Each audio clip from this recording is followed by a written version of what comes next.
दोस्तों जैसा कि जानते हैं वोटर पेंशन की आवाज को एक बार जीतन राम मांझी प्रेस कॉन्फ्रेंस में जो चर्चा किए थे उनकी आवाज को भी दबा दिया गया है। आखिर क्यों? चंदन सर से हम सवाल करेंगे थोड़ा। चंदन सर बताएंगे, आप जीतन राम मांझी जो एक बार चर्चा किए थे देश के प्रत्येक नागरिक को वोटर पेंशन मिलना चाहिए, इस पर आप क्या कहेंगे? जी तो सवाल किए थे, बहुत अच्छा सवाल किए थे और उन्होंने उठाया।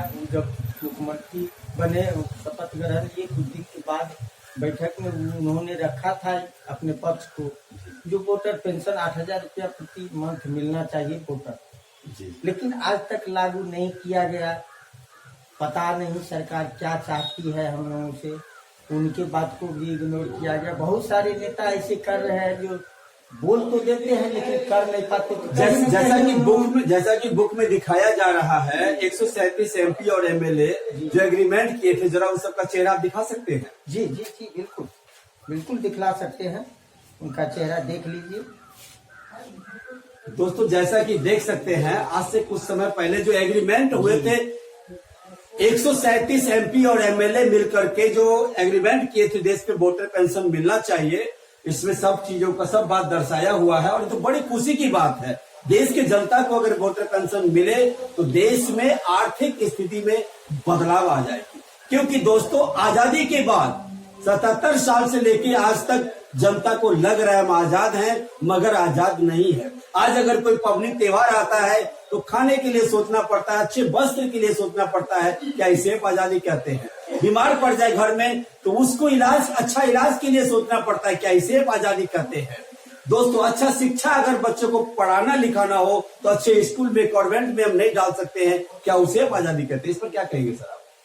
शिक्षा के बारे में तो चिंतित वोटर पेंशन मिलेगा, इसलिए पूरे भारत में जो 80 करोड़ वोटर हैं, वो 80 करोड़ वोटर को आप पेंशन दीजिए। ये कोई भीख नहीं है भाइयों। वोटर नेशनल के सुंदर भविष्य का कामना करते हैं और हम समझते हैं कि एक ऐसा उद्देश्य लेकर आप चले हैं जिसमें हर वोटर को कहीं न कहीं अपना अधिकार मिल जाए। अधिकार में बात सही है, अनेकों अधिकार है, लेकिन एक अधिकार ये भी है जिसको पेंशन के रूप में जाना जाता है। आखिर क्यों नहीं? एक सरकारी कर्मचारी होता है, वो 35 वर्ष 36 वर्ष सेवा करता है तो उसको पेंशन मिलता है, लेकिन जो वोटर है, वोटर चाहे जिस क्षेत्र में काम कर रहा हो, किसान हो, मजदूर हो, व्यापार हो या अन्य क्षेत्रों में काम करने वाले, जीवन पर्यंत अपना काम करते हैं। जीवन पर्यंत का मतलब जैसे 6, 7, 8 साल हुआ या 10 साल हुआ, उसके बाद अपने निज पेशा में वो लग जाता है और लगते घर में जब तक उसकी सांस बचती है, जब तक उसमें शक्ति निहित है, तब तक वो देश सेवा में लगा रहता है और देश सेवा अनेक प्रकार से करता है।